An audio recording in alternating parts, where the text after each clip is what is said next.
இந்த கேள்வியில் பார்த்தீங்கன்னா பண்டைய தமிழக கால வரையறையை பொறுத்துக்கன்னு கொடுத்துருக்காங்க.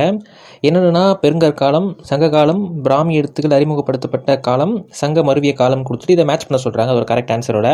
இதுக்கான ஆன்சர் பார்த்தீங்கன்னா 9th ஸ்டாண்டர்ட் சமூக அறிவியல் இந்த புக்கில் இருக்குது. இதில் சாப்டர் 3 தொடக்க கால தமிழ் சமூகமும் பண்பாடும். இதில் பாருங்கள் ஒரு டேப்லா காலம் கொடுத்துருப்பாங்க இந்த சாப்டர் லாஸ்ட்டில்.